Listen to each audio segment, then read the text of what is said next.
This is AIM Agenda. Thanks for your company this Monday morning, and joining me now from Melbourne, the Shadow Minister for Disability, Senator Mitch Fifield, and in the Sky News Centre, the Parliamentary Secretary, I should say, for Foreign Affairs, Senator Matt Thistlethwaite. Gents, thank you for being there this morning. I want to ask you, first of all, Senator Fifield, about this poll that shows a majority of people, nearly 70% of people surveyed in the Nielsen poll, think that scrapping the baby bonus was a good idea. What do you make of that, and should that move happen sooner? Well, Kieran, the important thing to bear in mind when it comes to family payments and the baby bonus is that this government have consistently broken their word. We had the FTBA commitments from the last budget, which didn't see it through to this budget. So I think there's some cynicism out there about the government whenever they make a commitment about family tax benefits for families or baby bonuses. What is behind the public thinking in that poll, I'm not too sure. Maybe they assume that with this government you can basically say goodbye to decent family payments regardless. But it does look like the coalition might go further. According to the Financial Review today, it's suggesting that the coalition might not only support the scrapping of the baby bonus, but then, if you win in September, as the polls suggest you will, scrap that additional payment in the family tax benefit system, which was a $2,000 and $1,000 payment for subsequent children. So it looks like the coalition might take this ball and run with it. Well, Kieran, each Labor budget has been a work of fiction, and that's equally true when it comes to announcements in relation to family tax benefit Part A. We will have a plan for family payments, and that will be detailed. But you've also got to bear in mind, Kieran, that any commitments that this government makes, and look, they've morphed the part of the FTBA into the baby bonus. You've got to assume that if this government was re-elected, that they wouldn't follow through. That before the next election, they would say, "Gee, forget what we said last budget. We've changed our minds again." That's the pattern of this government, and that's the pattern you would expect to be repeated if they were re-elected.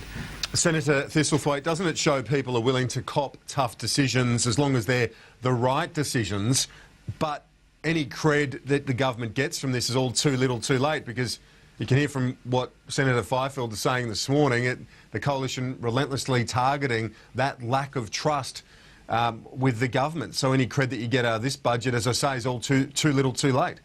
Well, it demonstrates, Kieran, that Labor's getting it right in finding the right savings measures to ensure that we prioritise growth and jobs in our economy. And what's becoming clear as the coalition begins to announce more and more of their policies is that there is a stark contrast between Labor and the coalition when it comes to supporting families. And the scenario that's developing for families under the coalition is very, very scary indeed. Not only are they going to adopt all of the savings measures that we've announced in the budget last week, but they're going to go much further. They are going to cut to the bone.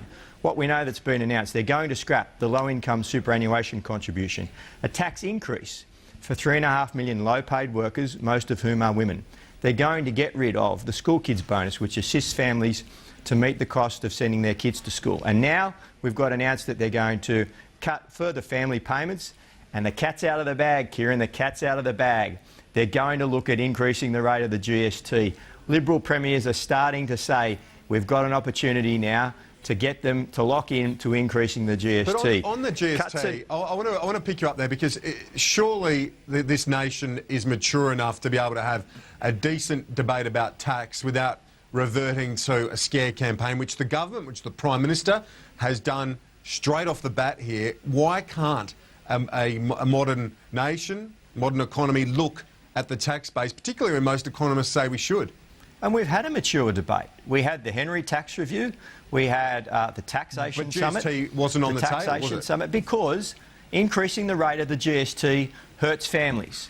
It hurts low to middle income workers. And Labor is not in the business of hurting families. We found the necessary savings to fund our programs that promote jobs and growth, to fund a new school model for ensuring that there are increases to funding and resources for schools. The Liberals in opposition are saying that they will cut services. They will cut to the bone in health, in education, to fund their priorities, and that's the difference. That's the alternative that people will have on September 14. Let me go to Senator Fifield on that very issue, and the fact that Barry O'Farrell yesterday and at the weekend was saying that the governments need to look at the rate and the base of the GST. He's very clear on that.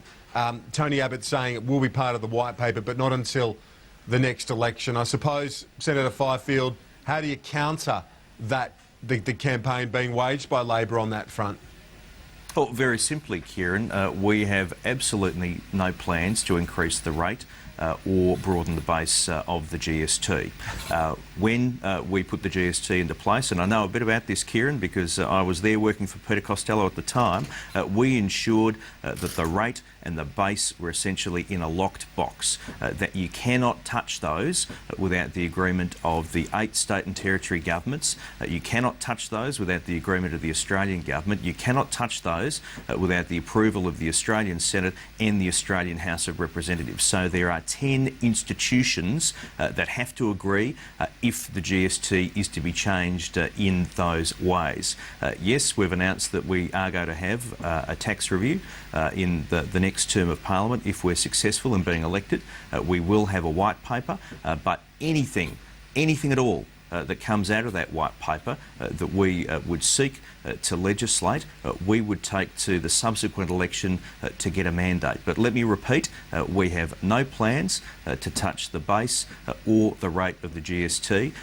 Labor can run as much of a scare campaign as they like, but the facts are simple. We don't have plans to do so. We're going to have a tax review, and if there's any proposals to change the tax system in any way, those will go to the people at the subsequent Senator Fifield, election. does that include not touching the GST when it comes to the threshold for imported goods bought online, like the $1,000 threshold that must be hit before the GST actually kicks in? This is something Mike Baird, the New South Wales Liberal Treasurer, has been arguing needs to change. Would the Coalition look at that, at least in the first term of a Coalition government? Kieran, we have no plans to change the GST. There may be administrative issues which arise, and every government, both this government and when we're in office, did make changes in relation to administrative arrangements from time to time. But when it comes to the fundamentals of the GST, we have no plans for change, and any plans for change we would take to the next election. I want to look at the schools debate now, the school funding debate. We know Barry O'Farrell has signed on. He's the only state premier to do so to the federal government's school funding model. Barry O'Farrell was on the Australian Agenda program yesterday. Paul Kelly was asking him some questions relating to what engagement he's had with Tony Abbott on this matter. Let's take a look. Isn't it true that when Tony Abbott came to see you, he asked you not to sign up? Well, he made clear his view, and Mike made clear Which was what? He made clear his view that the system wasn't broken, that the agreement shouldn't be entered into. But I made clear that what the Cabinet would do in New South Wales, and as we did over two discussions, was to determine A, whether or not it had benefits for New South Wales schools, and B, whether we could afford it on both issues. The Cabinet came down and decided we should proceed with it. Barry O'Farrell's cabinet did. No other state cabinet's done that just yet. Senator Thistlethwaite, unless more states come on, doesn't that undermine the Prime Minister's argument that she's got a national plan? It's not much of a deal if you've only got one state. How do you make that a convincing argument? Well, this national plan's come about as a result of consultation. I visit a lot of schools, Kieran, and some of our schools are struggling, particularly in rural and regional areas, and we asked the experts to develop a plan, and one of those experts included Catherine Greiner, the wife of the former New South Wales Liberal Premier. She's advocating this. Barry O'Farrell's done a mature thing here. He's put the interests of students in New South Wales above politics, in stark contrast to the federal leader of the Liberal Party, Tony Abbott, who's all about cutting funding for schools. By not signing up to this, if we don't get this program up in New South Wales, schools stand to lose about $1.4 million per school in New South Wales. that will leave students much worse off. It'll also, over the longer term, harm the productivity of our nation. The other state premiers should do the mature thing that Barry O'Farrell's done and sign up to these reforms. Okay, Senator Fifield, your reaction to Barry O'Farrell's comments, and I suppose the Prime Minister and Minister Garrett yesterday drilling down on the federal funding, which and the implications of that funding for each and every school. Are you worried that that might be a potent case over coming months? Well, look, each state government have got to do what they think is in the best interests of their jurisdiction. But the figures produced by the Prime Minister yesterday were essentially a fantasy. Over the forward estimates, according to our analysis, the government's going to be cutting back about $300 million on school funding. Yet we're meant to believe that beyond the forward estimates, the government is going to richly endow Australia's educational institutions. We don't think that's the case. We think their numbers are a fantasy. But even if you did take the government's figures at face value, which I don't, even if you did take their proposition at face value, which I don't, why is it that the government is pursuing an entirely different approach in relation to education funding to that which they're pursuing in relation to disability funding?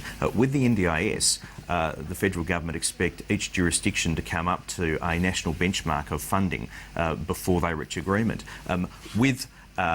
With education, rather than encouraging states to reach a national benchmark, they're actually seeking to punish those jurisdictions that have historically invested more in education. So I can entirely understand why Western Australia is deeply cynical about this arrangement, because this government is seeking to punish them because they've actually been investing more in education. It's perverse whichever way you look at it, Kieran. We don't accept...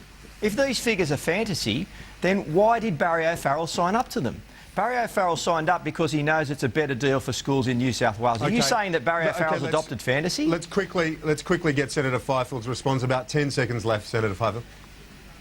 Oh, look, Kieran, one jurisdiction has signed up. The rest haven't as yet. I think that tells you something. But you've got to have a national approach, and you don't develop a national approach by doing what the Prime Minister did at the weekend, which is seeking to blackmail and berate jurisdictions. Gentlemen, that's not cooperative federalism.